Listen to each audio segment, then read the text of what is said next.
My friends, it is 5:32 p.m. PST right here in the great United States of America, which means that at this point in time, we have seen one day of the Democratic National Convention. Now, for those of you who don't know, here's how the game works.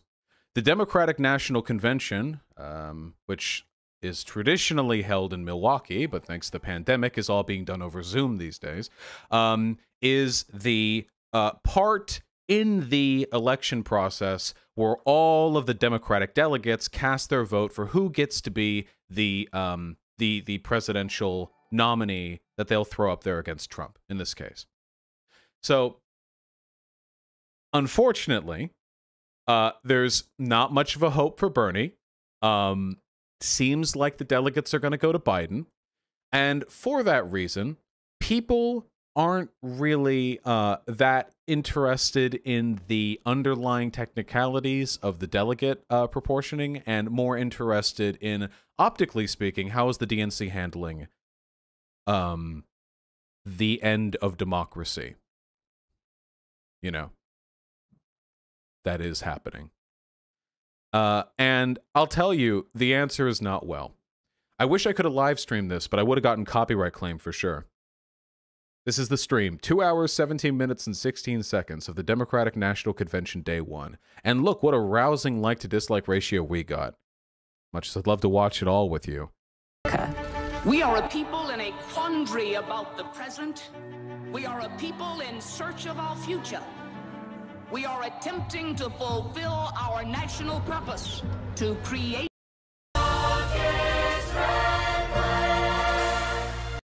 tariffs. And then whenever you compound the effects of the COVID-19 virus. The existential whiplash you're experiencing right now is what happens when a Democratic convention for one of the two political parties in the most powerful nation on earth apparently set up their scheduling and their pacing and their media editing with the same level of fidelity you would expect from a high school journalist team putting together a newspaper. It is so fucking wild. I was watching this and laughing my ass off. Again, I wish I could just show it to you guys. I mean, I might even get copyright claim for the tiny bit I've already shown, but like, look at this.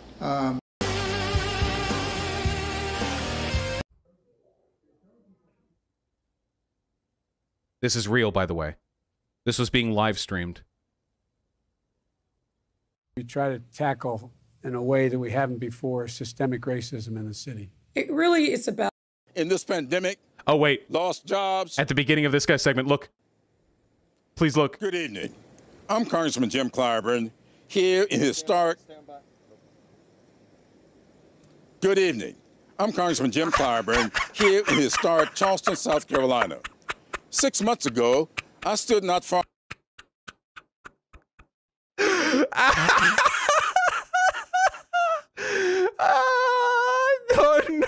No.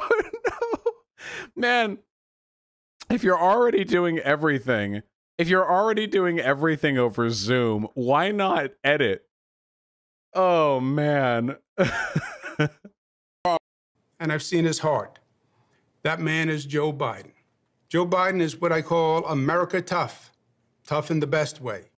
Postal Service is appalling. I was diagnosed with multiple myeloma. This is like an infomercial from like voting by. It's like a 7 p.m. Sunday on the Home Shopping Channel network. Mail is our only realistic option. In no way do I want my 11 grandchildren to grow up in a world where this kind of suppression exists. Whew, 11 grandchildren. Somebody's getting laid. Now, I do have good news, because so far what I have shown you may give you the impression that the DNC convention was nothing more than a couple of musical skits interspliced between a bunch of Zoom calls where people of varying political importance look directly at the camera and talk about how important it is to vote for Joe Biden. This does look like an SNL skit, yes. This looks exactly like an SNL skit. But I do have good news for you. our hero, the presidential candidate who wasn't quite able to make it, Amy Klobuchar, was in fact able to show up. We need a president who, in George Floyd's memory, instead of using the Bible as a prop, will heed its words. They did a lot of weird religion shit, by the way. During the DNC shit, there were a lot of people talking about faith and God and what have you. And also, in case you were wondering, this is just from 2 hours ago, behind the scenes of my speech from last night, when a convention is virtual, who needs shoes? So just in case you were wondering, Amy Klobuchar in this recording is just digging those toesies into the carpet, or I don't know if it's carpet, could be hardwood. Just really getting it in there. Now, I don't have a problem with political candidates posting feet. In fact, I think the world might be a better place if political candidates posted feet, just generally, all around, you know. But Amy Klobuchar being the trendsetter on this one, very strange.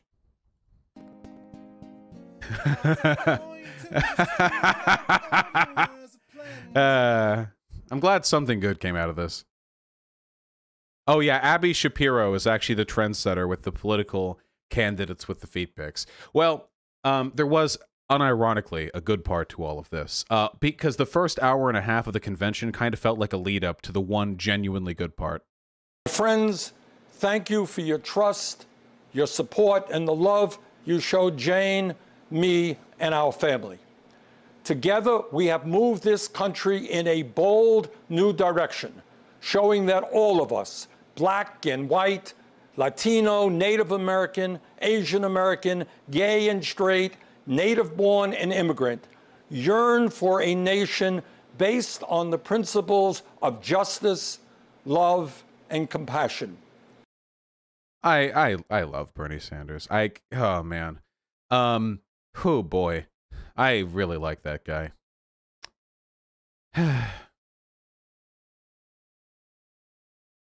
Well, anyway. The DNC convention, again, I can't show the whole thing to you, but I'll talk about it as though you had seen it with me, or if you haven't, you can just assume that what I'm saying is true. Would I lie to you? The answer is no, I wouldn't. Did Bernie upload his feet too?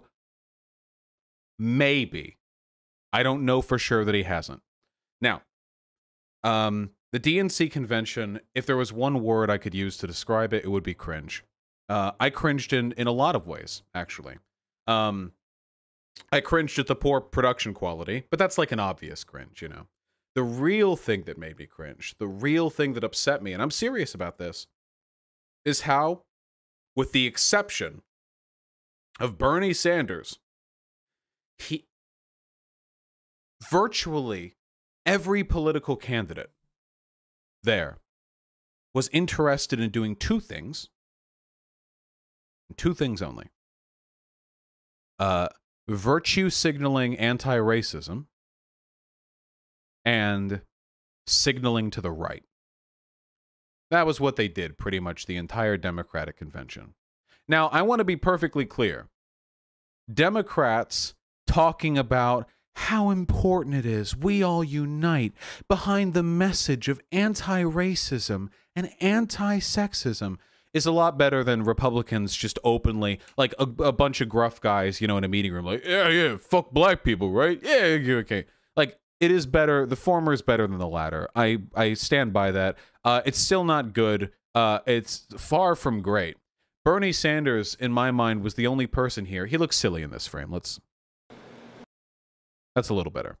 Bernie Sanders was, in my mind, the only person in the first day of the DNC convention who during the convention, who really, I feel like, committed to talking about these issues in a way that was sincere and that resonated with me.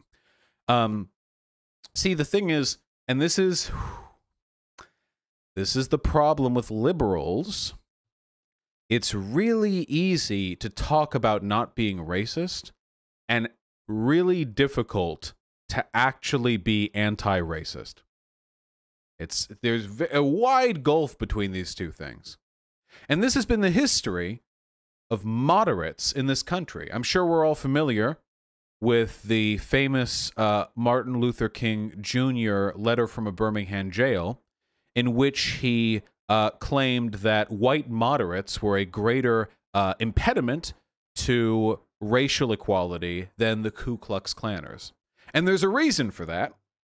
The reason for that is that if you just hate black people, if you hate black people, like a lot of Republicans, you know, no doubt do, it's fairly easy to unite against the unambiguous and open antagonism you display towards black folk. It makes you a clear target. It makes you a clear enemy. It's very easy to miss that bar. But when instead you have people who claim to be anti-racist, who agree with you, yeah, absolutely, this country is racist, this system is racist, the police are racist, the courts are racist, the justice system is rigged from start to finish against black folk, but this reform is kind of crazy. I don't know if we're ready for that one right there. I don't know about that. Ooh, well, don't get crazy now, Black Panther Party. Ooh, see, I was in favor of anti-racism. You took it too far when you started exercising your Second Amendment right. Put those guns down, boy. Anyway, I hate racism, but we need to approach it on its own pace. At my pace. And that's the story of white moderates right there. That right there genuinely is, I think, the most succinct possible description that any black or anti-racist radical could make of the problem with liberalism and its approach to anti-racism. See, the issue is liberals are just... Isn't the DNC the white moderate in this case? Yes. Yes, absolutely. Now, again, I would rather have a country run by white moderates than Ku Klux Klanners. Let's be perfectly clear. The reason why white moderates were more dangerous to racial equality than Ku Klux Klanners is because the white moderates were A, more numerous, and B, more powerful than a relatively small group of domestic terrorists. So if the entire country is run by people with views comparable to those of the domestic terrorists, then they would become the greater threat. But they're both not good. And the whole DNC, every fucking person who came on there and talked, you know, the story was the same with every last one of them. You know, we're anti-racist. We need to deal with racism. We need to commit. And there were a lot of references to God, too. And we know why they're doing that, because they're playing to the right there. Hey, you reasonable, God-fearing conservatives, we better represent the values of Christ than Trump. They're not really trying to appeal to the far left with that one. And in doing so, they simultaneously committed to securing the rhetorical approval of the liberal left and even moderates, while pledging to do nothing with their time and money and power should Biden actually make it into office. That's not good. It might be good for us, actually, but I'll talk about that in a second. The second thing that this convention, or at least day one, again, just day one, keep in mind the religious stuff appeals a lot to black people. True, but I don't think that there are many black people in this country right now whose decision to vote for Trump or for Biden will be swayed by the perceived religiosity of the Democratic Party. I feel like, for the most part, those communities may have made their mind up. Yeah, Kanye. They're trying to get Kanye with that one. That's it. They're trying. I hope he sees this. I hope he sees this. That'd be a big get. I mean, you know, Biden endorsed. I'm sorry, if Kanye endorsed Biden, I mean, that is a big get. But the other thing they did, the other big thing they kept doing in this convention was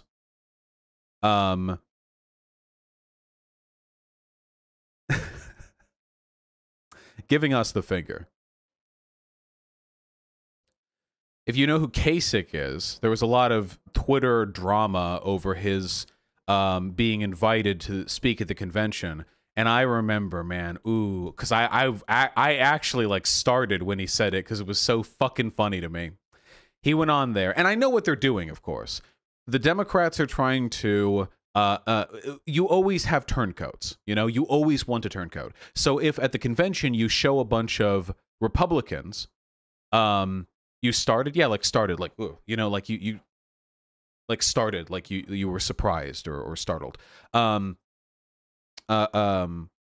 Yeah, you essentially. Anyway, we know what they're doing, and it's a good strategic move, by the way. I'm not insulting the DNC for doing this. The DNC isn't going to the DNC's Biden's potential victory or loss isn't going to ride on the support of the far left. We're very much minority. It could ride on their ability to appeal to more moderate conservatives. So they have, well, not moderate conservatives, maybe, but they have conservatives to speak at the convention to say, like, hey, come on in, the water's lukewarm.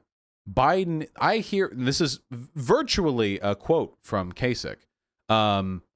Some people say that Biden is just going to suck up to the far left, but I can tell you that's not going to happen. Looks directly at the camera. Biden is not going far left. So vote for Biden. And that's an endorsed message, you know, from the convention. I doubt they would let anyone get away with saying something that they didn't want representing their stuff. This anti-religious rhetoric is a lot more alienating than pro-religion, since 2/3 of America are religious. Us leftists should stop this edgy atheist stuff. I didn't say anything anti-religious.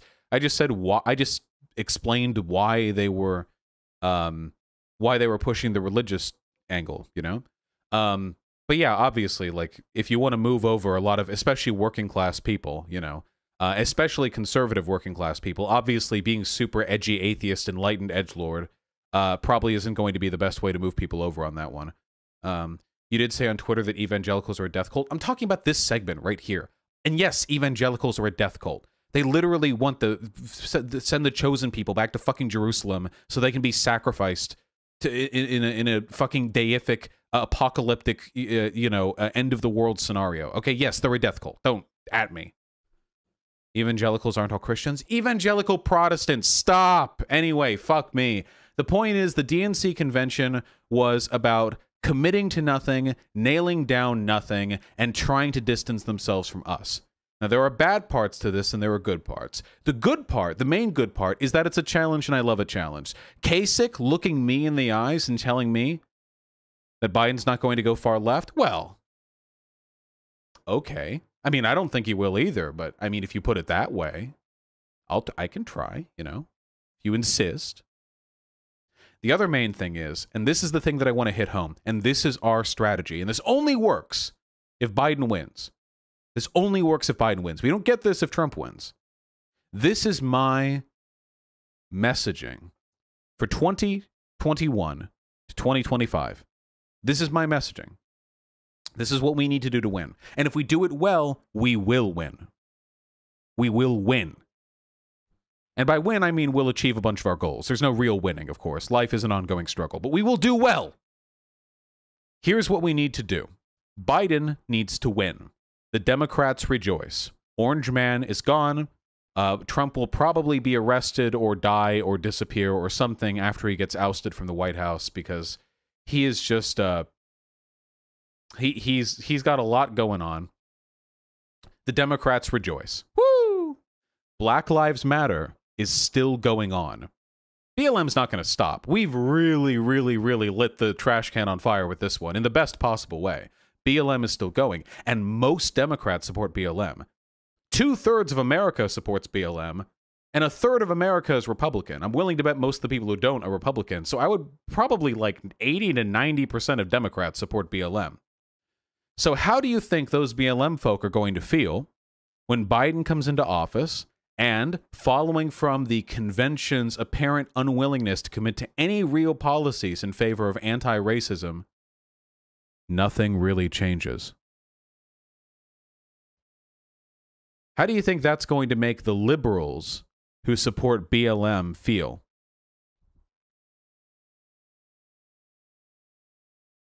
See, this is my logic, and I'll defend this, I'll defend this till I die. Liberals, a lot of them at least, are generally good-natured people. And I mean conservatives with this too, liberal in the classical sense, people who believe in equality, democracy, so on and so forth. I think that fundamentally a lot of these people are good. Many of them are misguided, many of them are fucking useless, but a lot of them are good. And these good people, I think, even if they are being represented by a candidate they were excited to elect, will chafe when they see there is a disconnect between the world they want to build and the world they see being built by a Democratic president with a Democratic Congress and maybe even a Democratic Senate.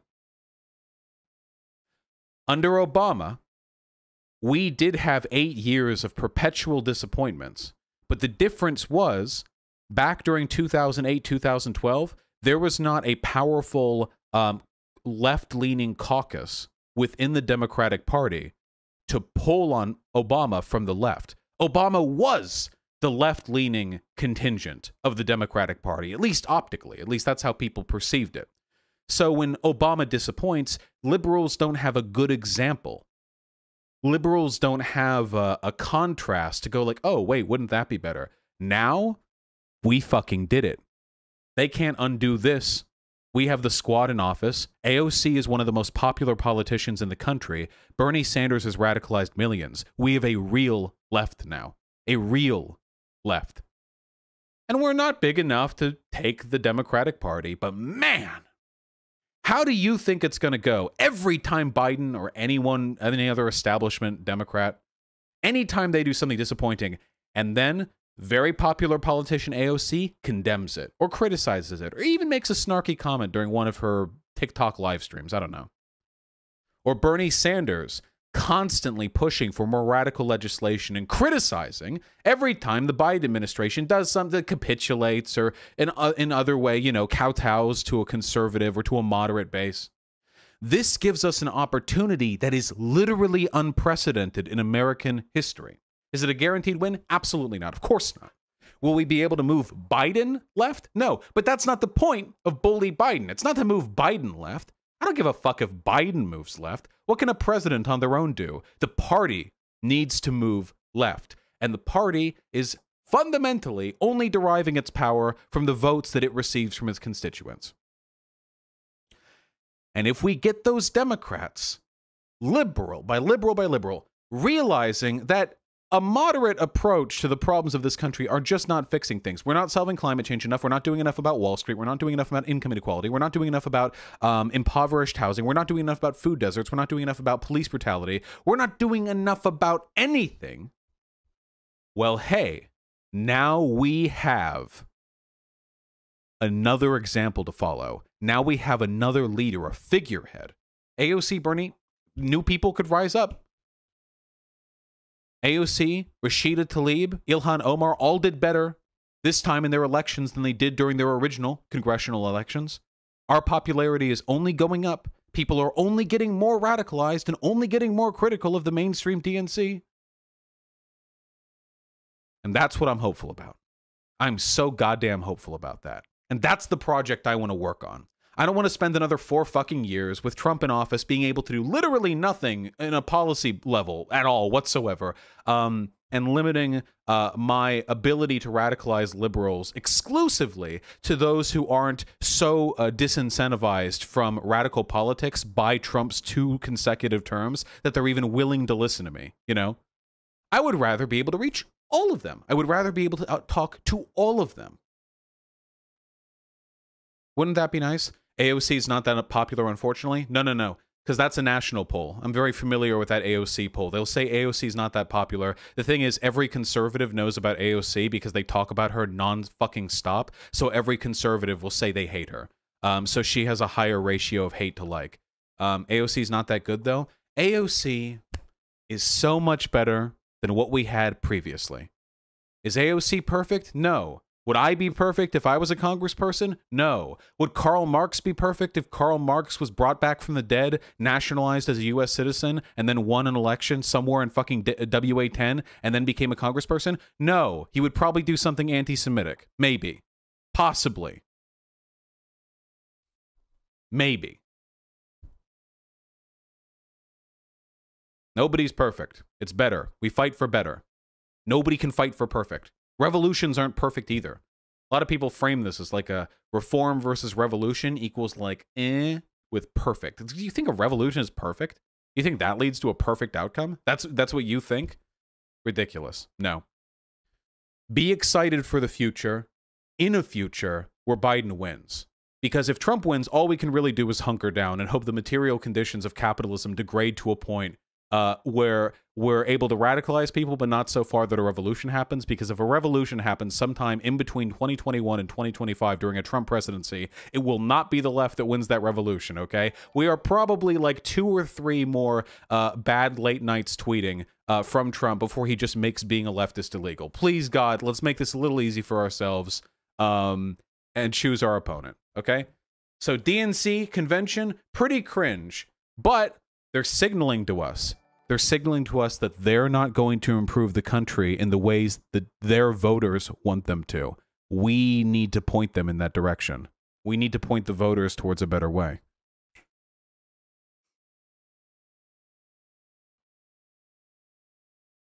What guarantees do we have that these liberals will look at the failures of Biden, will lead people down the logical path they need to pivot left instead of right? I don't know what liberal who supports BLM would think Biden isn't doing enough to support black people. Time to vote Trump. I mean, I guess it's not impossible. I think that probabilistically, that's probably not the direction they're going to move in. I mean, there's no guarantee. I mean, I don't know. Maybe in 2025, like a third of the country will be Dave Rubin. Just a giant hive mind of Dave. That'll be the whole conservative fucking constituency. It'll just be Dave Rubins. Identical. They don't take their suits off when they shower. Maybe. I mean, that could be an apocalypse scenario. Yeah, Armageddon. There we go. That's what the evangelical Protestants want. That's the rapture that they're looking for here. You know, you do the Jerusalem thing, and then it's Dave Rubins everywhere. And that's kind of like dying.